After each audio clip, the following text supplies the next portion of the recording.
आज ये कहते हैं कि हम इतने 10 लाख नौकरी देंगे, लेकिन आपको 2020 याद होगी, जब हमारे आदरणीय नेता जो 5-5 लाख नौकरी 17 महीना में देने का काम किए, एक दिन में 1-1 लाख 20-20 हजार नौकरी नियुक्ति पत्र देने का काम किए। उस समय जब हमारे आदरणीय नेता कहे थे कि हम 10 लाख युवा भाई आपको बेरोजगार भाई, चूंकि हमारे आदरणीय नेता बेरोजगार पढ़े लिखे लोगों के लिए हमेशा चिंतित रहते हैं, और वो कहते हैं, कहे उस समय कि 10 लाख नौकरी दोगा, तो यही मुख्यमंत्री जी हैं कहते थे कहाँ से देगा। उस समय हमारे राष्ट्रीय अध्यक्ष आदरणीय नेता जेल में थे, तो उस समय कहते थे कहाँ से देगा, अपने बाप के यहाँ से जेल से लाके देगा नौकरी। अच्छा। आज ही कहाँ से देंगे, ये कहाँ से लाके देंगे, मैं नहीं कहना चाहती। मैम एक सवाल है, जब मतलब जो है उस समय जब आरक्षण को लेके जब जो खारिज किया गया, वो तो सरकार का मानना है कि कोर्ट की आदेश है। नफरत फैलाने की फुर्सत है, लेकिन आपको जो जैनून मांग है, बिहार की गरीब राज्य का जो विशेष राज्य का दर्जा दिए, विशेष पैकेज दिए, जिसके तहत मुख्यमंत्री जी कहते थे कितना बाल कटा के नख कटा के बोरा भेजने का काम किया। हमारे आदरणीय नेता जो बिहार के भावी मुख्यमंत्री हैं तेजस्वी प्रसाद यादव जी, 17 महीना में आप देखे होंगे कि वो उप मुख्यमंत्री के रूप में जातिगत गणना करवाने का काम किए, और उनके अथक प्रयास से जातिगत गणना भी हुई।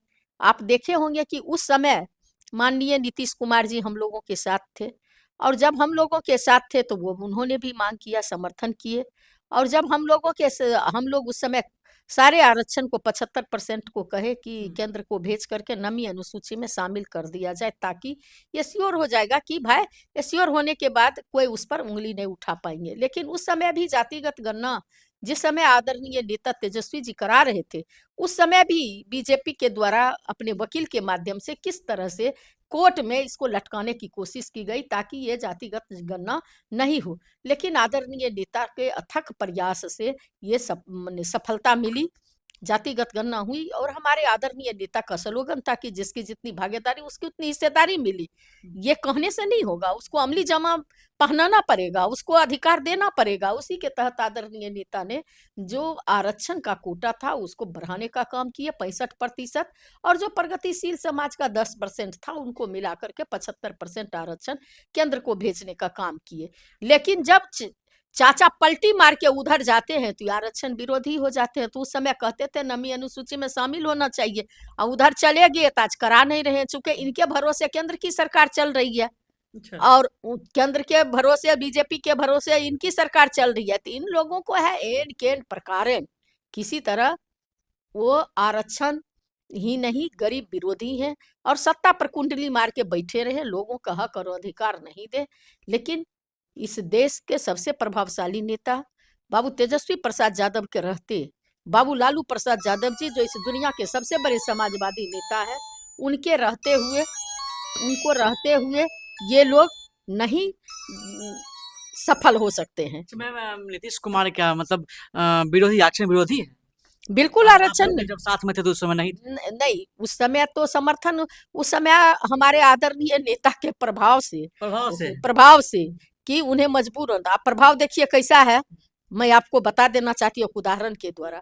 आज ये कहते हैं कि हम इतने 10 लाख नौकरी देंगे, लेकिन आपको 2020 याद होगी, जब हमारे आदरणीय नेता जो 5-5 लाख नौकरी 17 महीना में देने का काम किए, एक दिन में 1-1 लाख 20-20 हजार नौकरी नियुक्ति पत्र देने का काम किए। उस समय जब हमारे आदरणीय नेता कहे थे कि हम 10 लाख युवा भाई आपको बेरोजगार भाई, चूंकि हमारे आदरणीय नेता बेरोजगार पढ़े लिखे लोगों के लिए हमेशा चिंतित रहते हैं, और वो कहते हैं, कहे उस समय कि 10 लाख नौकरी दोगा, तो यही मुख्यमंत्री जी हैं कहते थे कहाँ से देगा। उस समय हमारे राष्ट्रीय अध्यक्ष आदरणीय नेता जेल में थे, तो उस समय कहते थे कहाँ से देगा, अपने बाप के यहाँ से जेल से लाके देगा नौकरी। अच्छा। आज ही कहाँ से देंगे, ये कहाँ से लाके देंगे, मैं नहीं कहना चाहती, ये कहाँ से लाके देंगे जो ये घोषणा किए। हमारे आदरणीय नेता तो जो कहते हैं वो करते हैं, वो कहे और करके दिखा दिए, ये देंगे। ये लोग झूठे गलफत में रखने वाले लोग हैं, नफरत फैलाने वाले लोग हैं। लोगों को हक हकूक नहीं मिले, बाबा भीमराव अंबेडकर का संविधान का में जो आरक्षण की व्यवस्था है वो गरीब गुरुआ को नहीं जाए। गरीब गुरुआ के बाल बच्चे जो पढ़ा लिखा लोग चेहरे पर जो है उनको मुस्कान नहीं आवे, उनके घर में रोशनी नहीं पहुंचे, अंधेरा कायम रहे और मेरा राज चलता रहे। अच्छा मैम, एक सवाल है। जब मतलब जो है उस समय जब आरक्षण को लेके जब जो खारिज किया गया, वो तो सरकार का मानना है कि कोर्ट की आदेश है वो, तो मेरे उसमें क्या गलती है? नहीं, इनकी गलती यही है कि जिस समय आदरणीय नेता तेजस्वी प्रसाद यादव जी उप मुख्यमंत्री के रूप में जातिगत गणना करा रहे थे, तो आप लोगों को याद होगा उस समय भी ये लोग अपने वकील के माध्यम से कोर्ट जाने का काम किया, इसको लटकवाने का काम किए, लेकिन आदरणीय नेता के अथक प्रयास से सफल हुए जातिगत गणना करवाने में। और आज भी ये लोग नहीं चाहते हैं कि जो 75% आरक्षण नमी अनुसूची में जो केंद्र सरकार के पाले में पड़ा हुआ है लागू कर देंगे तो कोर्ट ऐसे ही कोर्ट का मामला कुछ नहीं रहेगा। तो ये लोग नहीं चाहते हैं, कोर्ट कर दिया तो क्या करेंगे आप, ध्वनि मत से पार्लियामेंट में और राज्यसभा में पारित कर लेंगे तो कोर्ट क्या करेगी आपको।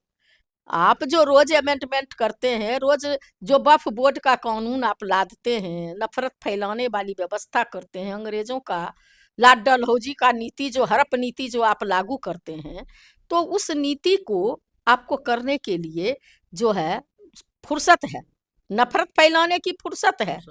लेकिन आपको जो जैनून मांग है, बिहार की गरीब राज्य का जो विशेष राज्य का दर्जा दिए, विशेष पैकेज दिए, जिसके तहत मुख्यमंत्री जी कहते थे कितना बाल कटा के नख कटा के बोरा के बोरा भेजने का काम किए, गाली देने का काम किए, डीएनए खराब कहने का काम किए।